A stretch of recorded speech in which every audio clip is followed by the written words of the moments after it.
ಸಕ್ಕರೆ ಕಾಯಿಲೆ ಇರುವವರಿಗೆ ಆಹಾರ ತಿನ್ನುವ ವಿಷಯದಲ್ಲಿ ಕೆಲವೊಂದು ನೀತಿ ನಿಯಮಗಳು ಇರುತ್ತವೆ. ಅಂದರೆ ಇಂತಹ ಆಹಾರಗಳನ್ನು ತಿನ್ನಬೇಕು, ಇಂತಹ ಆಹಾರದಿಂದ ದೂರ ಉಳಿಯಬೇಕು, ಕೆಲವು ಆಹಾರಗಳನ್ನು ಕಡಿಮೆ ತಿನ್ನಬೇಕು ಎಂದು.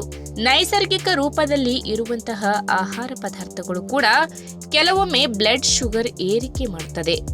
ಇದಕ್ಕೆ ಉದಾಹರಣೆ ಎಂದರೆ ಕೆಲವು ಹಣ್ಣುಗಳು.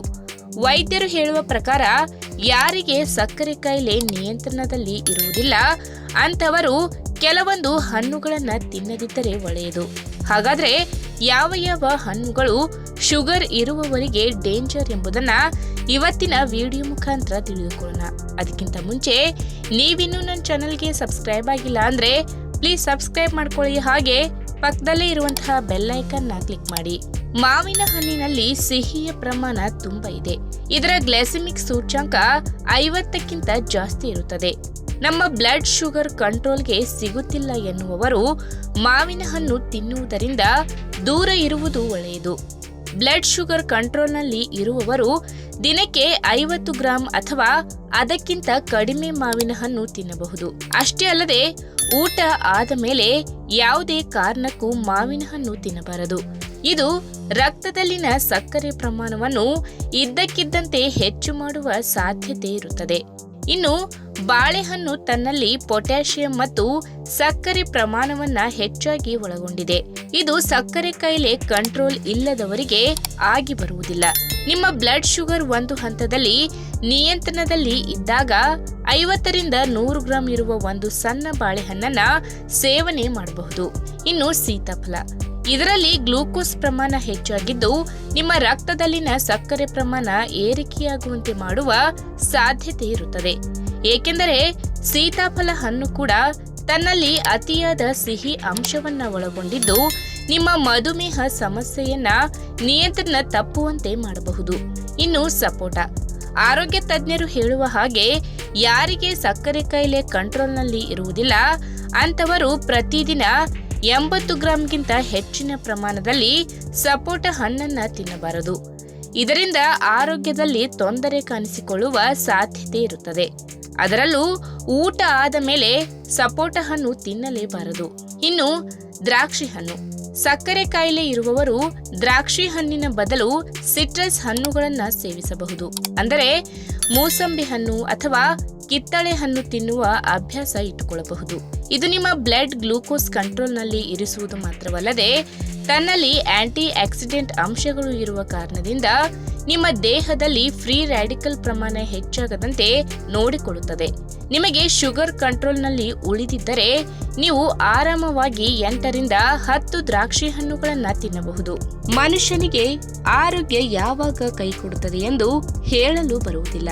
ಇವತ್ತು ಚೆನ್ನಾಗಿ ಜೀವನ ನಡೆಸುತ್ತಿರುವ ವ್ಯಕ್ತಿ ನಾಳೆ ಅನಾರೋಗ್ಯ ಸಮಸ್ಯೆಯಿಂದ ಹಾಸಿಗೆಯಲ್ಲಿ ಮಲಗಿರುವ ಎಷ್ಟೋ ಘಟನೆಗಳು ನಮ್ಮ ಕಣ್ಣ ಮುಂದೆಯೇ ನಡೆದಿದೆ ಅಲ್ವಾ? ಇದಕ್ಕೆ ಹೇಳುವುದು ಆರೋಗ್ಯ ಸಮಸ್ಯೆ ಬರುವವರೆಗೂ ಮನುಷ್ಯ ನೆಮ್ಮದಿಯಾಗಿ ಇರಬಹುದು ಅಷ್ಟೇ. ಬಂದ ಮೇಲೆ ನನ್ನದು ಅರ್ಧ ಜೀವನವೇ ಹಾಳಾಗಿ ಬಿಟ್ಟಿತ್ತು ಎಂದು ಕೊರಗುತ್ತಾ ಜೀವನ ಸಾಗಿಸಬೇಕಾಗುವ ಪರಿಸ್ಥಿತಿ ಎದುರಾಗುತ್ತದೆ. ಮಧುಮೇಹದ ವಿಷಯದಲ್ಲೂ ಕೂಡ ಇದೇ ರೀತಿಯಾಗುತ್ತದೆ. ಮಧುಮೇಹ ಅಥವಾ ಸಕ್ಕರೆ ಕಾಯಿಲೆ ಎನ್ನುವುದು ಒಂದು ದೀರ್ಘಕಾಲ ಮತ್ತು ಜೀವನ ಪರ್ಯಂತ ಕಾಡುವ ಆರೋಗ್ಯ ಸಮಸ್ಯೆ.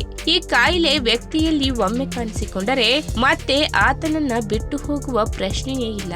ಆದರೆ ಸಮಾಧಾನದ ವಿಷಯ ಏನಪ್ಪಾ ಎಂದರೆ ಈ ಕಾಯಿಲೆಯು ಬಂದ ಬಳಿಕ ಸರಿಯಾದ ಆಹಾರ ಪದ್ಧತಿ ಹಾಗೂ ವೈದ್ಯರ ಸಲಹೆಗಳನ್ನ ಅನುಸರಿಸುತ್ತಾ ಹೋದರೆ ಮಾತ್ರ ಇದನ್ನು ಹದ್ದುಬಸ್ತಿನಲ್ಲಿ ಇಟ್ಟುಕೊಳ್ಳಬಹುದು. ಹೀಗಾಗಿ ಈ ಕಾಯಿಲೆಯನ್ನ ನಿಯಂತ್ರಣದಲ್ಲಿ ಇಟ್ಟುಕೊಳ್ಳಲು ಸಹಾಯಕವಾಗುವ 2 ಗಿಡಮೂಲಿಕೆಯ ಬಗ್ಗೆ ತಿಳಿದುಕೊಳ್ಳೋಣ. ಮೊಟ್ಟ ಮೊದಲಿಗೆ ನೆನಪಿನಲ್ಲಿ ಇಟ್ಟುಕೊಳ್ಳಬೇಕಾದ ಸಂಗತಿ ಏನೆಂದರೆ, ಒಂದು ವೇಳೆ ಮನುಷ್ಯನಲ್ಲಿ ಸಕ್ಕರೆ ಕಾಯಿಲೆ ಕಾಣಿಸಿಕೊಂಡರೆ ಆತ ಮೊದಲು ತನ್ನ ಆಹಾರ ಪದ್ಧತಿಯಲ್ಲಿ ಬದಲಾವಣೆಯನ್ನ ತಂದುಕೊಂಡು ಮಧುಮೇಹ ಸಮಸ್ಯೆಯನ್ನ ನಿಯಂತ್ರಣ ಮಾಡಿಕೊಳ್ಳುವ ಬಗ್ಗೆ ಆಲೋಚನೆ ಮಾಡಬೇಕು. ಅಷ್ಟೇ ಅಲ್ಲದೆ ವೈದ್ಯರ ಸಲಹೆಗಳನ್ನ ಹಾಗೂ ಅವರು ನೀಡಿರುವ ಔಷಧಿಗಳನ್ನ ಕೂಡ ಸರಿಯಾದ ಸಮಯಕ್ಕೆ ತೆಗೆದುಕೊಳ್ಳುವ ಕಡೆಗೆ ಗಮನ ಹರಿಸಬೇಕು. ಇನ್ನು ಎಲ್ಲಕ್ಕಿಂತ ಮುಖ್ಯವಾಗಿ ಸಿಹಿ ಅಂಶ ಹೆಚ್ಚಿರುವ ಆಹಾರ ಪದಾರ್ಥಗಳಿಂದ ಸಾಧ್ಯವಾದಷ್ಟು ದೂರ ಇರಬೇಕು. ಯಾವುದೇ ಕಾರಣಕ್ಕೂ ಕೂಡ ಟೀ, ಕಾಫಿ ಅಥವಾ ಸಕ್ಕರೆಯುಕ್ತ ಪಾನೀಯಗಳನ್ನು ಸೇವನೆ ಮಾಡಲೇಬಾರದು. ಇನ್ನು ಸಂಸ್ಕರಿಸಿದ ಆಹಾರ ಪದಾರ್ಥಗಳು, ಬೇಕರಿ ತಿಂಡಿಗಳು, ತಂಪು ಪಾನೀಯಗಳಿಂದ ಎಷ್ಟು ದೂರ ಇರುತ್ತೇವೆಯೋ ಅಷ್ಟು ಒಳ್ಳೆಯದು. ಇದರಿಂದ ರಕ್ತದಲ್ಲಿ ಸಕ್ಕರೆ ಪ್ರಮಾಣ ಏರಿಕೆಯಾಗದಂತೆ ತಡೆಯಲು ಸಹಕಾರಿಯಾಗುವುದು ಮಾತ್ರವಲ್ಲದೆ ಮಧುಮೇಹವನ್ನ ಕೂಡ ನಿಯಂತ್ರಣದಲ್ಲಿ ಇಟ್ಕೊಳ್ಳಬಹುದು. ಇನ್ನು ಸಾವಿರಾರು ವರ್ಷಗಳ ಹಿಂದಿನಿಂದಲೂ ಕೂಡ ಈ ಮಧುನಾಶಿನಿ ಗಿಡಮೂಲಿಕೆಯನ್ನು ಹಲವಾರು ಔಷಧ ಪ್ರಕಾರಗಳಲ್ಲಿ ಬಳಸುತ್ತಾ ಬರಲಾಗುತ್ತಿದೆ. ಈ ಗಿಡಮೂಲಿಕೆಯ ಎಲೆ ಹಾಗೂ ಬೇರುಗಳಲ್ಲಿ ಕೂಡ ಹಲವಾರು ಬಗೆಯ ಔಷಧಿಗಳು ಕಂಡು ಬರುವುದರಿಂದ ಅಸ್ತಮ ಕಾಯಿಲೆಯಿಂದ ಹಿಡಿದು ಮಧುಮೇಹ, ಹೃದಯ ಸಂಬಂಧಿ ಕಾಯಿಲೆಗಳನ್ನು ಕೂಡ ನಿಯಂತ್ರಿಸುವಲ್ಲಿ ಈ ಮಧುನಾಶಿನಿ ಗಿಡಮೂಲಿಕೆಯನ್ನ ಔಷಧಿಯಾಗಿ ಬಳಸುತ್ತಾ ಬರಲಾಗುತ್ತಿದೆ. ಇನ್ನು ಸಕ್ಕರೆ ಕಾಯಿಲೆಯನ್ನ ನಿಯಂತ್ರಿಸುವ ವಿಷಯದಲ್ಲಿ ಈ ಗಿಡಮೂಲಿಕೆಯ ಬಗ್ಗೆ ಹೇಳುವುದಾದರೆ ಸಕ್ಕರೆ ವಿನಾಶಕ ಗಿಡಮೂಲಿಕೆ ಎಂದು ಸಹ ಇದನ್ನು ಕರೆಯುತ್ತಾರೆ. ಯಾಕೆಂದರೆ ರಕ್ತದಲ್ಲಿ ಸಕ್ಕರೆ ಅಂಶ ಏರಿಕೆಯಾಗದಂತೆ ತಡೆಯುವ ಎಲ್ಲ ಗುಣಲಕ್ಷಣಗಳು ಕೂಡ ಈ ಗಿಡಮೂಲಿಕೆಯಲ್ಲಿ ಕಂಡುಬರುತ್ತದೆ. ಮುಖ್ಯವಾಗಿ ಮಧುಮೇಹ ವಿರೋಧಿ ಗುಣಲಕ್ಷಣಗಳನ್ನ ಈ ಗಿಡಮೂಲಿಕೆ ಪಡೆದುಕೊಂಡಿರುವುದರಿಂದ ದೀರ್ಘಕಾಲದವರೆಗೆ ಕಾಡುವ ಈ ಮಧುಮೇಹವನ್ನ ನಿಯಂತ್ರಣ ಮಾಡುವಲ್ಲಿ ಇವುಗಳ ಪಾತ್ರ ಮಹತ್ವದ್ದು. ಒಂದು ವೇಳೆ ನಿಮಗೆ ಈ ಗಿಡಮೂಲಿಕೆಯು ಲಭ್ಯವಿದ್ದರೆ ಇದರ ಪುಡಿಯನ್ನ ನಿಮ್ಮ ದೈನಂದಿನ ಚಹಾದಲ್ಲಿ ಬಳಕೆ ಮಾಡಿ ಸೇವನೆ ಮಾಡುವ ಅಭ್ಯಾಸ ಇಟ್ಕೊಳ್ಳಿ. ಇನ್ನು ಅಶ್ವಗಂಧ ಒಂದು ಅದ್ಭುತ ಗಿಡಮೂಲಿಕೆಯಾಗಿದ್ದು ಭಾರತದ ಜೇನ್ಸಿಂಗ್ ಎಂಬ ಅನ್ವರ್ಥ ನಾಮವನ್ನ ಪಡೆದಿದೆ. ಈ ಆರೋಗ್ಯಕಾರಿ ಗಿಡಮೂಲಿಕೆಗೆ ಅಶ್ವಗಂಧ ಎನ್ನುವ ಹೆಸರು ಬರಲು ಇದರ ವಾಸನೆಯೇ ಕಾರಣವಂತೆ. ಈ ಬಗ್ಗೆ ಆಯುರ್ವೇದ ಪಂಡಿತರು ಹೇಳುವ ಪ್ರಕಾರ ಈ ಮೂಲಿಕೆಯ ವಾಸನೆ ಕುದುರೆಯ ಮೂತ್ರದ ವಾಸನೆಯನ್ನೇ ಹೋಲುವ ಕಾರಣ ಆಯುರ್ವೇದ ಇದಕ್ಕೆ ಅಶ್ವದ ಗಂಧ ಅಥವಾ ಅಶ್ವಗಂಧ ಎಂಬ ಹೆಸರನ್ನ ನೀಡಿದೆಯಂತೆ.